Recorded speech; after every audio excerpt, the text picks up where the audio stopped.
Friends, previous कुछ lessons के अंदर हम लोगों ने पेन टूल के हवाले से बहुत डिटेल में कई चीज़ें जो हैं वो स्टडी की हैं और उनकी प्रैक्टिस भी की है। अब मैं आपको इलस्ट्रेटर के अंदर एक और बड़ी इंटरेस्टिंग और मज़े की चीज़ की तरफ लेके जाना चाह रहा हूँ। अब हम इस लेसन के अंदर स्टडी करेंगे ग्रेडियंट्स के हवाले से। दोस्तों, इससे पहले कि मैं आपको इलस्ट्रेटर की तरफ लेके चलूँ, मैं पहले आपको ग्रेडियंट के बारे में थोड़ा सा गाइड करना चाह रहा हूँ कि ग्रेडियंट्स होते क्या हैं। एक्चुअली जब मल्टीपल कलर्स, दो या दो से ज़्यादा कलर्स आपस में मिलते हैं और वो कंबाइन होके ब्लेंड होके कोई एक नया कलर बनाते हैं तो बेसिकली ग्रेडियंट्स प्रोड्यूस होते हैं। कोई भी कलर्स जब आपस में मिक्स होंगे तो उनके मिक्सचर से ही ग्रेडियंट्स बनेंगे। इस वक्त स्क्रीन के ऊपर आप कुछ ग्रेडियंट्स जो हैं ये देख सकते हैं। जैसे कि ये कुछ शेप्स हैं और इन शेप्स के अंदर आपको डिफरेंट कलर्स के ग्रेडियंट्स जो हैं ये नज़र आ रहे हैं।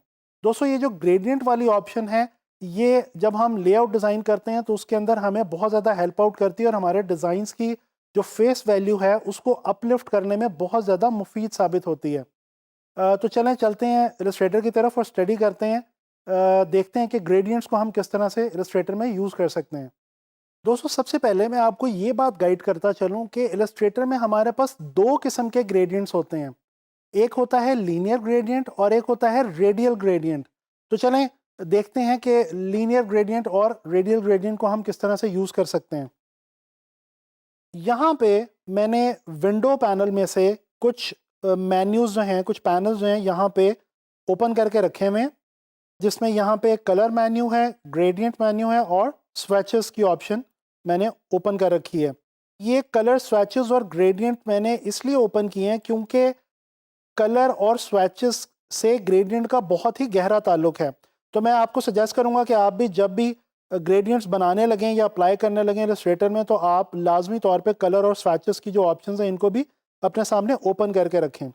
अच्छा जी, मैं यहाँ पे क्या करता हूँ कि मैं एक रेक्टेंगल ड्रॉ करता हूँ। फिलहाल इसका फिल जो है वो मैं नन कर रहा हूँ और मैंने इसकी स्ट्रोक के ऊपर जो है वो एक ब्लैक कलर जो है वो अप्लाई किया हुआ है। अच्छा, यहाँ पे मैं आपको थोड़ा सा रिपीट करता चलूँ। मैंने आपको शायद पहले भी बताया था कि हम फिल और स्ट्रोक को किस तरह से डील करते हैं। अगर इस ऑब्जेक्ट को मैं सिलेक्ट करूँ और यहाँ पे आके स्वैचेस में किसी भी कलर के ऊपर क्लिक करूँ, तो आप देख सकते हैं कि वो कलर यहाँ पे मेरे पास इस ऑब्जेक्ट में जो है वो फिल इन हो जाएगा। अच्छा जी, इसी तरह से एक और तरीका ये है कि मैं इसको सेलेक्ट करूं, यहाँ से किसी भी कलर को चूज़ करूं और यहाँ पे लाके ड्रैग करूं इस शेप में, तो ये मेरी रेक्टेंगुलर शेप में वो कलर जो है वो फिल हो जाएगा। अच्छा, ये तो मैंने आपको बता दिया दोबारा फिल के हवाले से। इस वक्त मैं दोबारा फिल जो है इसको नन कर रहा हूँ और आउटलाइन मैंने ब्लैक रखी हुई है। अब हम चलते हैं जी ग्रेडियंट की तरफ। दोस्तों, जो स्वैचेस पैनल के बारे में मैंने आपको बताया है, इसमें आप अगर गौर करें तो यहाँ पे कुछ आपके पास पड़े हुए हैं फ्लैट कलर्स और कुछ नीचे ग्रेडियंट्स भी अवेलेबल हैं, लेकिन इनको हम बेसिकली यहाँ से ग्रेडियंट पैनल से स्टडी करते हैं। अच्छा जी, ग्रेडियंट पे यहाँ पे आप अगर क्लिक करें तो आपके पास कुछ 3-4 ऑप्शंस पहले से बनी हुई हैं, जिसमें सबसे ऊपर आपके पास ब्लैक एंड वाइट है। दोस्तों, ब्लैक एंड वाइट का जो ग्रेडियंट है ये बिल्कुल बेसिक ग्रेडियंट है, स्टैंडर्ड ग्रेडियंट हम इसको मानते हैं, क्योंकि ब्लैक और वाइट जो हैं वो कलर व्हील के अंदर हमारे पास बिल्कुल दो एंड्स के तौर पर इस्तेमाल होते हैं।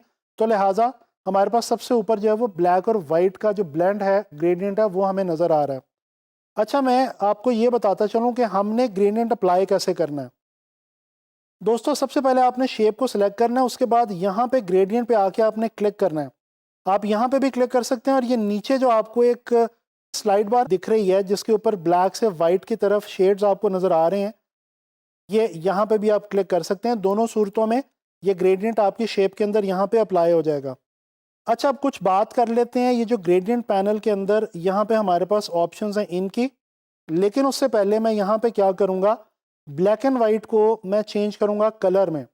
दोस्तों, यहाँ से मैं ग्रीन को चूज़ कर रहा हूँ और ये हमारे पास एक यहाँ पे एक स्लाइडर अवेलेबल है।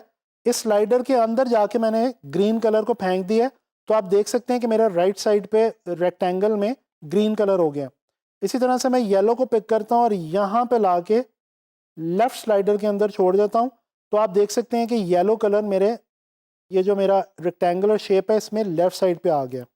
अब ये बन गया जी हमारा ग्रेडियंट। आप देख सकते हैं कि राइट पे ग्रीन है और लेफ़्ट पे येलो है। अच्छा जी, आप ज़रा देखते हैं हमारे पास यहाँ पे क्या-क्या चीज़ें हैं। दोस्तों ये स्लाइड बार हमारे पास अवेलेबल है। इसमें ये 3 स्लाइडर्स हैं, इनको ज़रा देख लेते हैं कि ये क्या करते हैं। जैसा कि मैंने आपको कलर इनमें अप्लाई करके दिखा दिया है। अगर ये येलो वाले स्लाइडर को मैं ग्रीन की तरफ लेके जाता हूँ, मूव करता हूँ, तो आप ये देखें येलो कलर की क्वांटिटी मेरे ग्रेडियंट में बढ़ गई है और ग्रीन की कम हो गई है। मैं कंट्रोल Z कर रहा हूँ, अनडू करके मैं अब ग्रीन वाले स्लाइडर को येलो की तरफ लेके जा रहा हूँ। तो ये आप देख सकते हैं कि मेरे ग्रीन कलर की क्वांटिटी मेरे ग्रेडियंट में बढ़ गई है, येलो की कम हो गई है। दोबारा मैं इसको अनडू कर रहा हूँ। इसका मतलब ये हुआ कि इन स्लाइडर्स का मकसद ये है कि आप इस स्लाइडर को दूसरी तरफ ऑपोजिट डायरेक्शन में मूव करेंगे तो इस स्लाइडर में जो कलर मौजूद है वो बढ़ जाएगा। Same goes for the other one. अच्छा, ये ऊपर भी एक स्लाइडर छोटा सा पड़ा हुआ है, इसको भी देख लेते हैं ये क्या करता है। दोस्तों अगर इस स्लाइडर को हम दोनों तरफ घुमा के देखें तो हमें पता ये चलता है कि ये हमारे कलर्स को बहुत अच्छे तरीके से स्प्रेड करता है। जितना दूसरी तरफ हम इसको लेके जाएंगे हमारा कलर जो पहले वाला है वो उतना ज़्यादा स्प्रेड आउट होगा। और ये आप एक और चीज़ गौर करें कि ये जो स्प्रेड हो रहा है ये बहुत ही डिसेंट वे में बड़ा एक जो इवनली स्प्रेड हो रहा है हमारा कलर। अच्छा, यही जो स्प्रेड आउट है इसकी लोकेशन हम यहाँ से भी चेंज कर सकते हैं। जैसे कि ये 20%, 80%, 100%, ये देखें हम यहाँ से आके इसको चेंज कर सकते हैं। तो दोनों ऑप्शंस हैं, स्लाइडर को बेशक यहाँ से मूव कर लें, बेशक यहाँ नीचे से। इसको मैं लेके आता हूँ जी 50% पे, जो कि मेरा सेंटर है। अच्छा, यहाँ पे अब मैं आपको एक दो और बातें बताता चलूँ। एक तो ये कि ये मेरे पास 2 कलर्स हैं। एक बात आपने याद रखनी है, किसी भी ग्रेडियंट में 2 कलर्स मिनिमम लाजमी होने चाहिए, उससे ज़्यादा भी हो सकते हैं लेकिन 2 तो लाजमी हैं, ज़रूरी हैं। अब मैं यहाँ पे आके इस स्लाइड बार के ऊपर कहीं पे भी क्लिक करता हूँ तो आप देखें एक नई यहाँ पे मेरे पास स्लाइडर आ गई है। इस स्लाइडर के अंदर मैं यहाँ से एक नया कलर ला के रखता हूँ जी। ये ब्लू कलर मैंने यहाँ पे ला के रखा और इसको मैं थोड़ा सा सेंटर में ले जाता हूँ। अब ये मेरे पास ऊपर वाले स्लाइडर्स भी 2 आ गए हैं, क्योंकि मेरे कलर्स में उनकी तादाद बढ़ गई है। तो इनको भी मैं थोड़ा सा सम अप कर लेता हूँ। अब ये देखें कितना खूबसूरत हमारे पास ग्रेडियंट बन गया, 3 कलर्स का, ग्रीन का, ब्लू का और येलो का। अच्छा, मैं आपको एक टिप यहाँ पे ये देता चलूँ ग्रेडियंट के हवाले से। दोस्तों कोशिश करें अपने डिज़ाइंस के अंदर जब ग्रेडियंट अप्लाई करें किसी भी ऑब्जेक्ट में, बहुत ज़्यादा कलर्स उसमें ऐड ना करें, उसको क्लटर ना करें। 2 या 3 जो कलर्स होते हैं ग्रेडियंट के लिए इनफ होते हैं। अच्छा जी, अगर ये जो मैंने एक नया अभी यहाँ पे लगाया ब्लू वाला स्लाइडर, इसको मैं डिलीट करना चाहूँ, यानी मैं वापस अपने इस ग्रेडियंट को 2 कलर्स का बनाना चाहूँ, तो मैं बड़े आराम से कर सकता हूँ। कैसे? इस स्लाइडर को सिलेक्ट किया और डिलीट के बटन पे आके क्लिक कर दिया, तो आप देख सकते हैं कि वो स्लाइडर भी चला गया और उस स्लाइडर में जो कलर मौजूद था वो भी चला गया। अच्छा दोस्तों, ये जो अभी तक हमने ग्रेडियंट देखा है ये लीनियर ग्रेडियंट था। अब मैं आपको थोड़ा सा गाइड करना चाह रहा हूँ रेडियल ग्रेडियंट के लिए। उसके लिए मैं यहाँ पे एक ले रहा हूँ जी इलिप्स। देखें जी, ये इलिप्स मैंने सर्कल एक ड्रॉ किया है और इसको थोड़ा सा मैं जूम करूँ तो आप देख सकते हैं यहाँ पे हमारे पास अभी अवेलेबल है लीनियर। लीनियर का मतलब ये है कि ये एक साइड से दूसरी साइड पर मूव करता है। मैं अब अगर यहाँ पे आके लीनियर की जगह रेडियल को अगर मैं सिलेक्ट करूँ तो मेरा जो ग्रेडियंट है आप देख सकते हैं सेंटर से बाहर की तरफ स्प्रेड आउट होगा। ये सर्कुलर शेप के अंदर मेरे पास आएगा। ये आप देख सकते हैं हमारे पास जो है वो रेडियल ग्रेडियंट आ गया। सेम वही प्रॉपर्टीज और वही ऑप्शंस जो हमारे पास पिछले ग्रेडियंट में थी लीनियर में, वही यहाँ पे हमारे पास रेडियल में भी मौजूद हैं। वो सारे स्लाइडर्स उसी तरह से काम करते हैं। यहाँ पे हमारे पास जो है वो वही सारी की सारी ऑप्शन जो है वो वर्कआउट कर रही हैं। एक ऑप्शन हमारे पास यहाँ पे नहीं है, लेकिन उसको बताने से पहले मैं आपको पहले लेके जाऊंगा जी ग्रेडियंट टूल की तरफ। इसको मैं 100% कर रहा हूँ। दोस्तों यहाँ पे हमारे पास ग्रेडियंट टूल भी अवेलेबल है। अगर मैं अपने पहले वाले रेक्टेंगुलर शेप को सिलेक्ट करूँ और ग्रेडियंट टूल को सिलेक्ट करूँ, इसकी शॉर्ट की जो है ये आपको यहाँ पे मिल जाएगी। इसको अगर मैं यहाँ पे सिलेक्ट करूँ तो ये देखें एक वही वाली स्लाइड बार जो यहाँ पे अवेलेबल थी मुझे मेरी शेप के ऊपर मिल गई है, और सेम स्लाइडर्स जो वहाँ पे मुझे अवेलेबल थे वो यहाँ पे भी अवेलेबल हैं। लेकिन एक चीज़ जो यहाँ पे मैं कर सकता हूँ वो ये कि अगर इस स्लाइड बार को मैं बाहर की तरफ स्ट्रेच करूँ तो मेरा जो ग्रेडियंट है वो शेप से बाहर निकल रहा है।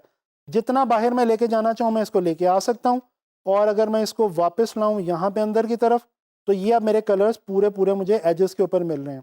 इसके अलावा एक और ऑप्शन के हम एंगल चेंज कर रहे थे, यहाँ पे थोड़ा सा बाहर आए तो ये आप देखें एंगल चेंज करने के ऑप्शन आपके पास मौजूद है। ये देखें, ये इसका मैं एंगल यहाँ से अपने ग्रेडियंट का जो है वो फ्री हैंड तरीके से चेंज कर सकता हूँ। इसी तरह से सेम ऑप्शन मेरे पास रेडियल में है। अगर मैं यहाँ से ग्रेडियंट टूल में आऊँ तो यहाँ पे मेरे पास वही एक स्लाइड बार आ रही है। इसमें एक ऑप्शन ये है कि हम ये देखें, एक तो इसकी हम प्लेसमेंट चेंज कर सकते हैं। ये देखें मेरा पहले सेंटर में था, अब मैंने अपने ग्रेडियंट को थोड़ा सा जो है वो ऑफ सेंटर कर दिया, ऊपर ला के रख दिया। इसके अलावा जनाब हम इसको जो है छोटा भी कर सकते हैं और बड़ा भी कर सकते हैं।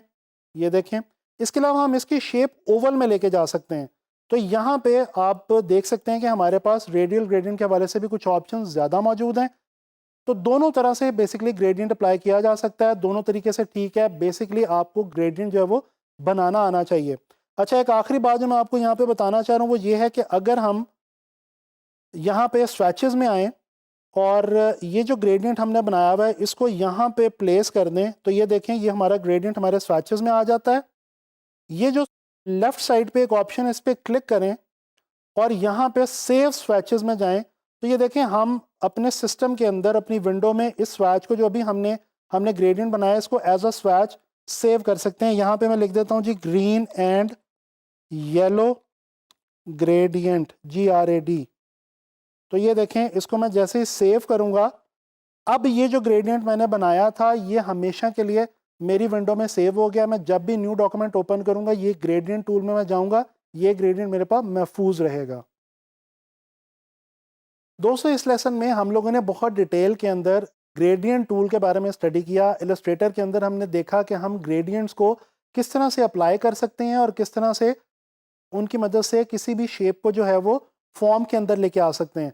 दोस्तों, यहाँ पे मैं आपको वाजे करता चलूँ, डिज़ाइन के अंदर जिस भी जगह पे आपको किसी भी ऑब्जेक्ट की फॉर्म को वाजे करना हो वहाँ पे ग्रेडियंट का आप इस्तेमाल करें तो आपके लिए ये बहुत ज़्यादा मुफीद रहेगा। इसके अलावा ग्रेडियंट जो है वो लेआउट डिज़ाइन करते हुए और इलस्ट्रेशंस करते हुए बहुत सारे मकामात पे हमारे बहुत ज़्यादा काम आता है। अब मैं उम्मीद करता हूँ कि आप लोगों को ये ग्रेडियंट वाला जो लेसन है ये पसंद आया होगा और इसकी समझ भी आ गई होगी। अब आपने इसकी बहुत ज़्यादा प्रैक्टिस करनी है। इंशाल्लाह ताला मिलेंगे नेक्स्ट लेसन में किसी इलस्ट्रेटर के नए टूल के साथ।